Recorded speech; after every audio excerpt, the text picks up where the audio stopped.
Let's talk about what's going on in Yemen. The United Nations says it has the worst humanitarian crisis on the planet. And in a world with all sorts of problems, that is saying something. Yemen went from being the heart of ancient Arabia to one of the poorest countries in the Middle East. And for the last 5 years, it's been torn apart by war. Local groups on the ground are fighting each other, while a Saudi-led coalition bombs from above. And caught in the fighting are millions of Yemenis desperately struggling to survive. So how did things get so bad, and is there a way out?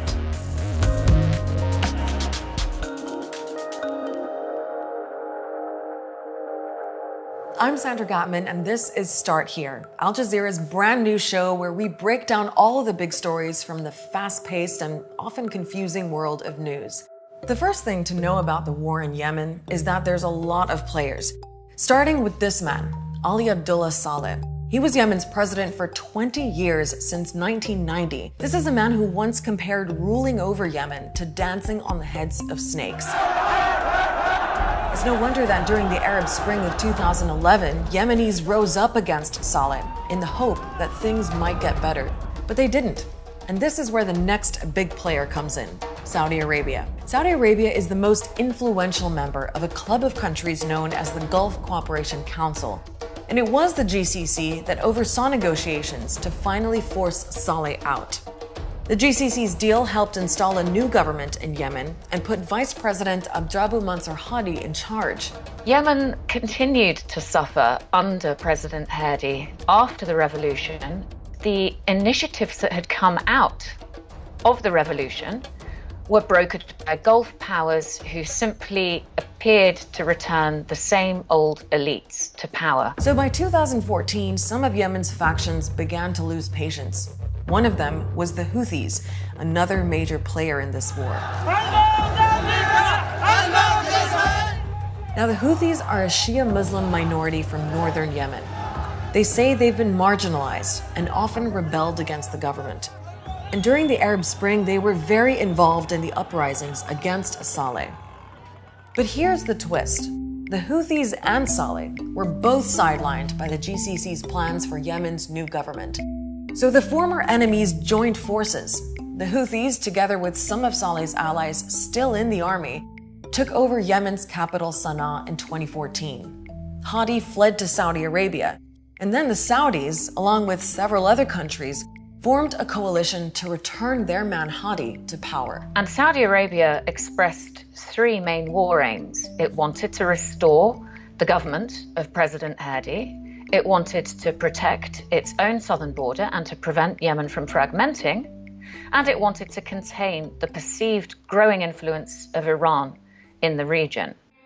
We'll come back to Iran in a second, but first we have to talk about the Saudi-led intervention.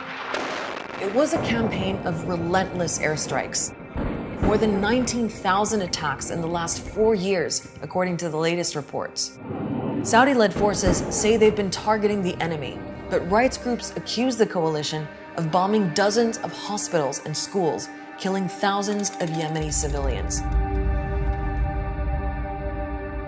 Which brings us to Yemen's immense humanitarian crisis. In this war, it's not just the fighting that's causing all the suffering. Even aid is being used as a weapon. In 2015, the Saudi-led coalition created a land, sea, and air barrier around Yemen, making it almost impossible for supplies to get in or out. The Houthis are also blamed for blocking, destroying, or taking aid, and Yemenis desperately need it. Today's only meal is a plate of plain boiled rice between the family. Cholera cases are spreading fast. Doctors are facing a severe shortage of drugs.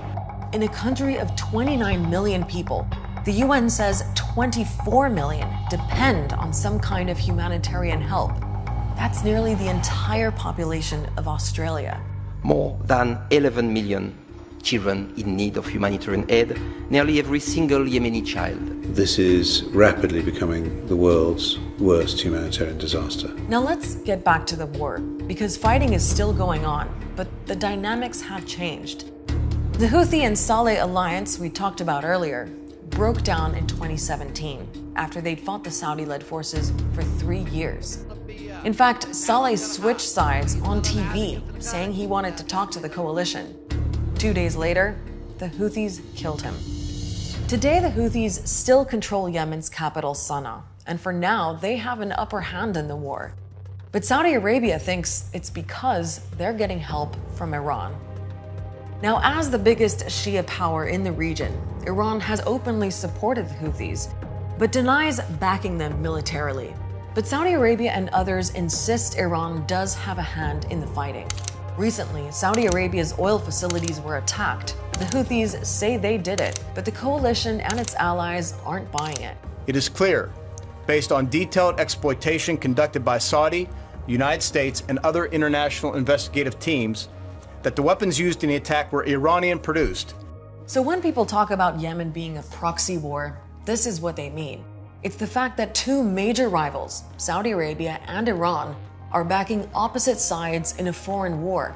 So are all the other countries in Saudi's coalition, plus allies like the United States, France, and the United Kingdom, who've been supplying them with weapons and logistical support.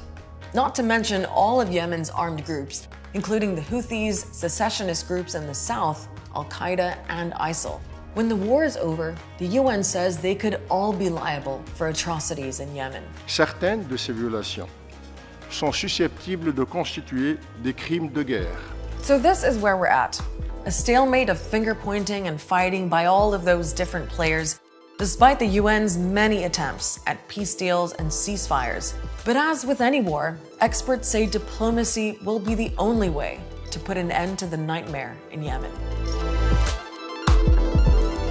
If there's a story or a topic you want to get your head around, get in touch with us on Twitter or Facebook. Also, make sure to subscribe to our YouTube channel so you never miss an episode.